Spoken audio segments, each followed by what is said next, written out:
साधुओं से एक ने उनको कहा कि रुकिए, अन्न ग्रहण करने के लिए हमारी एक शर्त है।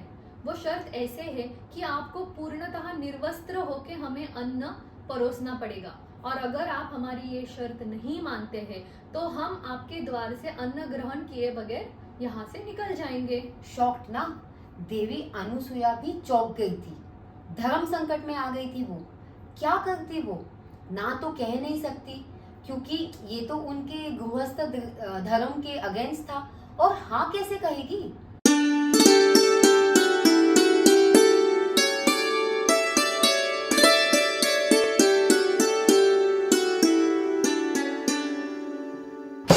Welcome back to our channel the Panditains. गुरु ब्रह्मा गुरु विष्णु गुरु देवो महेश्वरा गुरु साक्षात परब्रह्मा तस्मै श्री गुरुवे नमः। इस श्लोक का अर्थ है कि गुरु ही ब्रह्मा है जो ज्ञान का निर्माण करते हैं, गुरु ही विष्णु है जो ज्ञान का पोषण करते हैं, और गुरु ही महेश्वर है जो अज्ञान का नाश करते हैं। और ऐसे ये गुरु परमात्मा परमेश्वर पूर्ण ब्रह्म है, तो ऐसे गुरु को मैं प्रणाम करती हूँ। अब आप सोच रहे होंगे कि ये क्यों बताया सहना ने आपको? इसलिए कि आज है गुरु पूर्णिमा, वो दिन जो डेडिकेटेड है हमारे एकेडमिक और स्पिरिचुअल गुरु को सम्मान देने के लिए। एंड आज के दिन हम लाए हैं आपके लिए स्टोरी उस गुरु की जो गुरु शिष्य परंपरा के आदि गुरु है। आदि गुरु मतलब फर्स्ट गुरु। तो हम आज आपके लिए लेके आए हैं गुरुदेव दत्त की जन्म की कथा। पता है, अगर हम कोई अजूबे की कहानी सुनते हैं या कोई अनोखी चीज़ हमें पता चलती है तो क्या होता है हमारे दिमाग में? ऐसा सोचते हैं हम कि तुरंत उसे देख पाए, या फिर उसके बारे में और थोड़ी इन्फॉर्मेशन हम निकाल पाए, या फिर उसकी थोड़ी जांच पड़ताल कर पाए। एग्जैक्टली यही हुआ एक बार देवतागण के साथ। देवतागण मतलब इंद्र देव के दरबार के जो डेमीगॉड्स होते हैं ना, वो। तो हुआ यूं कि पृथ्वी पे एक स्त्री थी, देवी अनुसुईया माता। तो वो अपने पतिव्रता होने की वजह से बहुत ज़्यादा शक्तिशाली और पॉपुलर थी। वो अपने पति के प्रति, मतलब ऋषि अत्रि उनके पति थे, उनके प्रति बहुत ज़्यादा डिवोटेड थी, बहुत पतिव्रता थी। उसकी वजह से वो बहुत शक्तिशाली भी हो गई थी, इतना कि पूरे तीनों लोकों में उनके पावर्स की चर्चा होती थी। और इस चर्चा के वजह से जो देवतागण थे वो एकदम डर गए थे, भयभीत हो गए थे कि कहीं ऐसा तो नहीं कि वो स्वर्ग लोक पे काइंड ऑफ ओवर पावर कर लेगी और हमसे हमारा स्वर्ग लोक छीन लिया जाएगा, या फिर शायद हमारी सिलेस्टियल शक्तियाँ वो लेकर चली जाए। तो अब वो जानना चाहते थे कि क्या सच में वो इतनी पावरफुल है, और अगर है तो क्या उसकी शक्तियाँ कम हो सकती है, और अगर नहीं हो सकती तो क्या उस पर कोई कलंक लगा सके ताकि स्वर्ग लोग उससे सेफ हो जाए। अब इस भय में सारे के सारे देवतागण मिलकर एक बार गए त्रिदेवों के पास, मतलब ब्रह्मा विष्णु महेश के पास, और उन्होंने त्रिदेवों से मदद मांगी, और त्रिदेव तो तुरंत अग्री हो गए। वो तो वैसे भी माँ देवी अनुसुईया के बारे में, उनके पतिव्रता होने के बारे में सब जानते थे।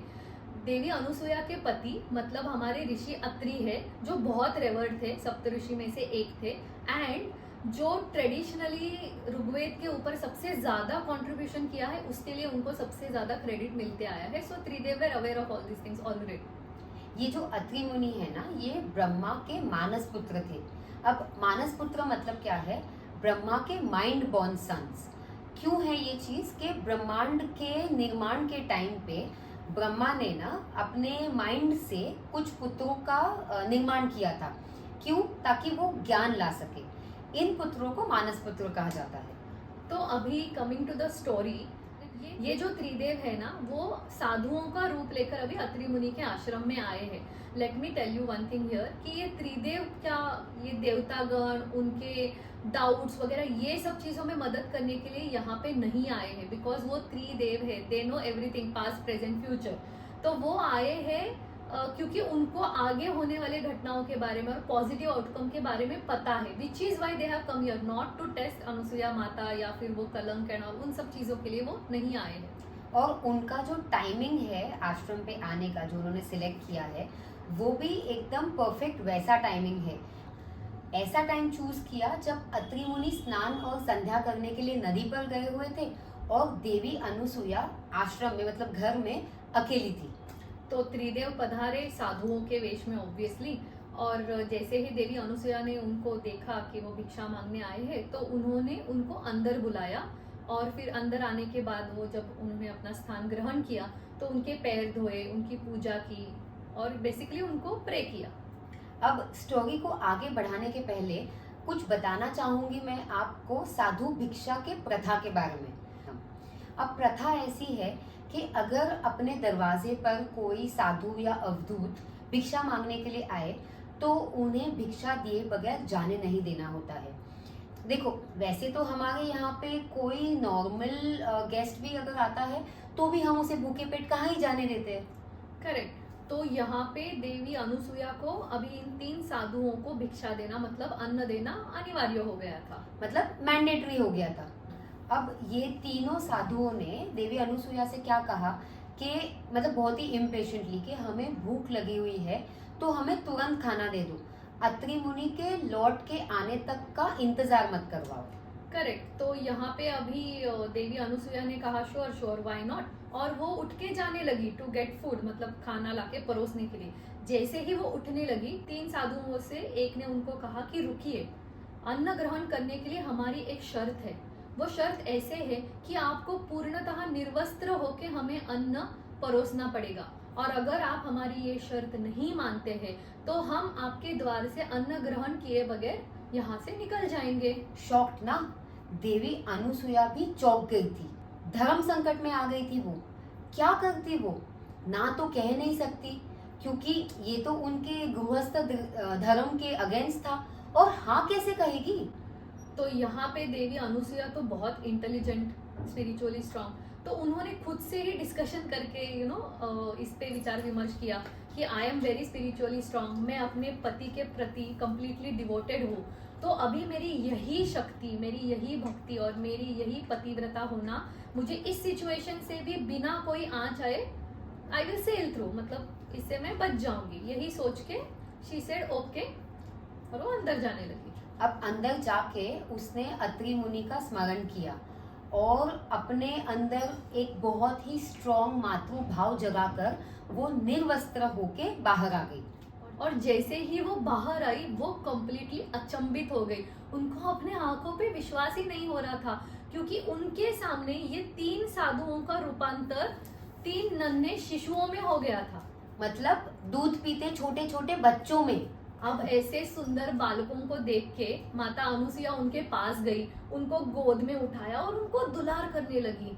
अब उनका दुलार करते वक्त उनके मन में मातृत्व की इतनी प्रबल इच्छा जागृत हुई कि उनके स्तनों में दूध का निर्माण हुआ, मतलब she started lactating like a mother who has just delivered a baby. Shocking. फिर क्या, देवी अनुसुईया ने तीनों बच्चों को स्तनपान कराया, मतलब पेट भरने तक दूध पिलाया। और थोड़ी देर में लौट आए अत्रि ऋषि, तो उन्होंने क्या देखा कि देवी अनुसुईया 3 छोटे शिशुओं के साथ खेल रही है। अपने पति को लौटा देख देवी अनुसुईया उठी और उन्होंने तीनों बेबीज को उनके चरणों में सौंप दिया। अब अत्रि मुनि के पास तो दिव्य दृष्टि थी, तो उन्हें तो समझ में आ गया कि ये जो तीनों बच्चे हैं ये और कोई नहीं ब्रह्मा, विष्णु और महेश है। तो उन्होंने बड़े ही आदर से तीनों को प्रणाम किया। तो जैसे ही अत्रि मुनि ने इन तीनों को श्रद्धा पूर्वक नमन किया, वो तीनों अपने ओरिजिनल फॉर्म में प्रकट हो गए, और उन तीनों को देख अपनी देवी अनुसुईया एकदम चकित हो गई। अब तीनों ने इन अत्रि मुनि और देवी अनुसुईया से कहा कि आप वर मांगो, क्योंकि क्या है ना, उन्होंने अभी पिछले कुछ टाइम में उनका तपोबल, उनके प्रिंसिपल्स और उनकी स्पिरिचुअल स्ट्रेंथ को एक्सपीरियंस किया था, तो ऑब्वियसली काफी प्रसन्न हुए थे। उन्होंने बोला वर मांगो। अब ऐसे टाइम पे अत्रि मुनि ने देवी अनुसुईया को ये सौंप दिया कि बोले आप वर मांग लो। तो अभी त्रिदेव तो एक्चुअली प्रसन्न ही हो गए। उन्होंने देवी अनुसुईया से कहा, आपने अभी हमको शिशु के रूप में स्तनपान कराया है, तो आप हमारी माता बन गई, तो आप प्लीज हमसे एक वरदान मांग लीजिए। अब देवी अनुसुईया ये सुन के कितनी खुश हो गई, और उन्होंने कहा कि मेरी यही इच्छा है कि आपने जो अभी कहा कि आप मुझे माता मानते हो, तो इसे ही संपूर्ण करके, इसे ही सत्य बनाकर आप मेरे पुत्र बनकर यहीं पे आपका वास्तव्य बना लो। तो त्रिदेव तो तुरंत अग्री हो गए और उन्होंने माता अनुसुया के पुत्रों के रूप में जन्म लिया, मतलब रूप लिया, और अपने ओरिजिनल फॉर्म में अपने अपने धाम को वो निकल गए। मतलब ब्रह्मा गए ब्रह्मलोक, विष्णु गए क्षीर सागर और महेश मतलब शिवा गए कैलाश पर्वत। Right, correct. एंड अब आते हैं हम उन तीनों रूप वाले पुत्रों पर। कौन थे ये तीनों? तो द स्टोरी सेज कि लॉर्ड ब्रह्मदेव जो है वो बन गए चंद्रदेव, लॉर्ड शिवा जो है वो बन गए दुर्वास मुनि हमारे, और जो हमारे विष्णु देव है उन्होंने खुद की एनर्जी, लॉर्ड शिवा की एनर्जी और ब्रह्मा की एनर्जी, इन तीनों को साथ मिला के उन्होंने लिया गुरु दत्तात्रेय का रूप। अभी ये दत्तात्रेय शब्द जो है ना, ये दो संस्कृत शब्दों से बना है। दत्त मतलब गिवन और अत्रेय मतलब अत्रि ने, सो दत्तात्रेय, इस रूप से वो वहां पे उन्होंने वास्तव्य कर लिया। कुछ सालों बाद दुर्वास मुनि ने माता अनुसुया से आज्ञा मांगी, क्योंकि वो तीर्थ पर जाना चाहते थे तपस्या करने के लिए, और माता अनुसुया ने भी उन्हें आशीर्वाद दे दिया कि आपकी तपस्या सफल हो। अप्रॉक्स अराउंड सेम टाइम पे चंद्र ने भी माता अनुसुया से कहा कि वो अपना आकाश में जो स्थान है वो धारण करना चाहते थे, और वो ऐसे हमेशा स्थित रहेंगे कि माता अनुसुया उनको हमेशा देख पाए। एंड माता अनुसुया ने उन्हें भी आशीर्वाद दे दिया। करेक्ट। तो ये दोनों तो अपने अपने हिसाब से परमिशन लेके निकल गए, लेकिन उन्होंने जाते वक्त माता अनुसुया और अपने पिता अत्रि ऋषि से कहा कि ये जो दत्तात्रेय है उनमें ही स्थित ये तीनों रूप है, मतलब ब्रह्मा विष्णु और महेश के रूप है, और वो वही इसी रूप में हमेशा के लिए उनके साथ वो आश्रम में वास्तव्य करेंगे। ये थी स्टोरी दुर्वास मुनि, चंद्र और गुरुदेव दत्तात्रेय के जन्म की। लेकिन कैसे बने गुरु दत्तात्रेय आदि गुरु, कैसे मिला उन्हें ये रेवर्ड पोजीशन? युवा दत्तात्रेय जाने जाते थे एक ऐसे शिशु के रूप में या युवा के रूप में कि जिन्होंने ग्राउंड जीरो से शुरुआत की थी, शून्य से शुरुआत की थी, क्योंकि उन्होंने बिना शिक्षकों के, मतलब जो ट्रेडिशनल कन्वेंशनल शिक्षक होते, आचार्य होते, उनके बिना पूरा ज्ञान हासिल किया था, और विदाउट अ टीचर उन्होंने अपने बल पर सेल्फ अवेयरनेस मतलब आत्म जागरूकता, सेल्फ अटेनमेंट हासिल किया था। अब कैसे किया ये दत्तात्रेय ने? वो तो हमेशा भ्रमण पे रहते थे, वो सन्यासी थे ना, तो घूमते घूमते वो सब कुछ ऑब्जर्व करते थे, लोगों को, एनिमल्स को, बर्ड्स को, इंसेक्ट्स को, नेचर को भी ऑब्जर्व करते रहते थे।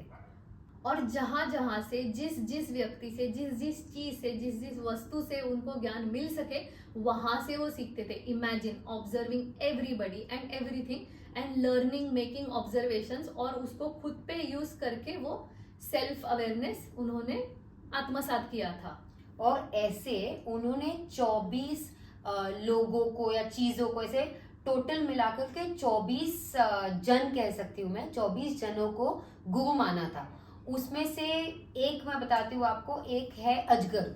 अब अजगर से उन्होंने क्या सीखा कि अजगर जो है ना, विंटर में खाना ढूंढने के लिए यहाँ वहाँ जाता नहीं है, वो अपनी एनर्जी कंजर्व करता है और मिट्टी खाकर अपना गुजारा करता है। तो उन्होंने क्या सीखा अजगर से कि जो है उसमें कंटेंट रहना चाहिए।